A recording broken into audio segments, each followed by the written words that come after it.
Dear students, तो आज आपको ठीक है स्टेट लेवल पीसीएस, कोई भी स्टेट लेवल पीसीएस हो, ठीक है, स्टेट पीसीएस कोई भी हो, ठीक है, या फिर आपका आरओ एग्जाम हो, ठीक है, जो मोस्ट इंपॉर्टेंट चैप्टर है आपका कौन सा, मौर्यन एम्पायर का, कौन सा, मौर्यन एम्पायर का। इसमें बहुत ही कम, मतलब समझिए विदिन 2 मिनट्स हम लोग बहुत इंपॉर्टेंट चीज डिस्कस करेंगे जो सबसे ज्यादा पूछी जाती है। वो तो आपको बेसिक पता ही होगा कि इसके जो फाउंडर थे, फाउंडर कौन था, फाउंडर थे इसके चंद्रगुप्त मौर्य, ठीक है, चंद्रगुप्त मौर्य सीएम चंद्रगुप्त मौर्य इसके फाउंडर थे। बट ये सब चीजें सबको पता होती हैं, जो चीजें नहीं पता होती हैं, जो चीजें मिस हो जाती हैं, वो हम आज आपको बताने जा रहे हैं। वो क्या है कि सबसे पहले इसमें आपको एक बस ये जान लेना है कि जो इसकी राजधानियां थी बेसिकली, वो आपको ऐसे चार्ट बना के याद कर लेनी है। ईस्ट में जो थी, ईस्ट की आप इसको लिख दीजिए तौशाली, तौशाली ईस्ट में, और जो नॉर्थ थी इसमें आप लिख दीजिए तक्षशिला, ऐसे आप याद कर लीजिए, एक नंबर दिला देगा। साउथ की थी वो थी स्वर्णगिरी, स्वर्णगिरी, ठीक है, और जो आपकी वेस्ट की थी वो थी उज्जैन, ठीक।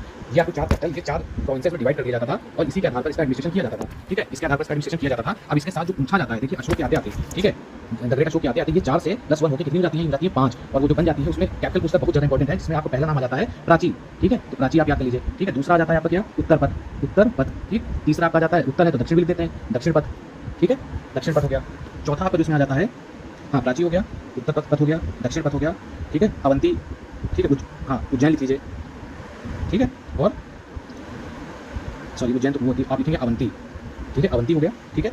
और इसके साथ आपका क्या हो गया, पांचवा आपका हो गया कलिंग, ठीक। अब इन सबकी कैपिटल आपको जरूर पता होनी चाहिए, जैसे प्राची, पी से प्राची, तो पी से आप क्या लिख दीजिए, कैपिटल से क्या थी, पाटलिपुत्र, आपको याद नहीं करना है, बस दिमाग बैठा लीजिए, वहां से समझ के दिखाना है आपको। प्राची की कैपिटल आपकी हो गई क्या चीज, पाटलिपुत्र। उत्तर पथ की देखिए आपको यहाँ पे पता है, उत्तर में क्या है, तक्षशिला, उत्तर पथ की कैपिटल क्या हो गई, उत्तर पथ की कैपिटल क्या हो गई, उत्तर पथ की आपकी जो कैपिटल थी, ये देखिए ऊपर आपने लिख लिया है ना,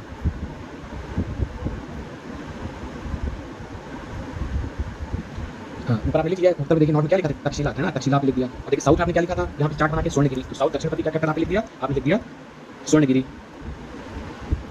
ठीक है। और ईस्ट का आपको पता ही था, अवंती की कैपिटल आपने लिख दिया उज्जैन, ये आपने याद कर लिया, और कलिंगा क्या आपने लिख दिया तोशाली। ये हो गया, ये 100%। अगर कुछ इस एग्जाम से अगर कुछ और होता है तो वो यही चीज सबसे ज्यादा पूछा जाएगा। और एक चीज और आप याद कर लीजिएगा कि जो लास्ट रूलर था, ठीक है, जो लास्ट रूलर था वो बृहदत था, ठीक है, जिसकी मर्डर किसने किया था, इसका मर्डर कर दिया था पुष्यमित्र शुंग ने, पुष्यमित्र शुंग ने। और इसी पुष्यमित्र शुंग ने किसकी स्थापना कर दी थी, शुंग डायनेस्टी की, इसी ने स्थापना कर दी थी शुंग डायनेस्टी की। बाकी जो बेसिक चीज तो आप सब पढ़ते हैं, बट ये मोस्ट इंपॉर्टेंट है, ठीक है। जैसे कि नॉर्थ में आपने लिख दिया तक्षशिला, ईस्ट में तौशाली, फिर उज्जैन, फिर आपने स्वर्णगिरी, फिर अशोक के टाइम आते थे, ये 5 प्रोविंस में बदल जाता है, प्राची, उत्तर पथ, दक्षिण पथ, अवंती और कलिंगा, ठीक। प्राची पी से प्राची और पी से पाटलिपुत्र, उत्तर दक्षिणा, दक्षिण स्वर्णगिरी, है ना, और उज्जैन अवंती आपने कर दिया, और कलिंगा कौन है, तौशाली से कैपिटल मैच करा दी, मैचिंग हो सकता है, मोस्ट इंपॉर्टेंट है। धन्यवाद।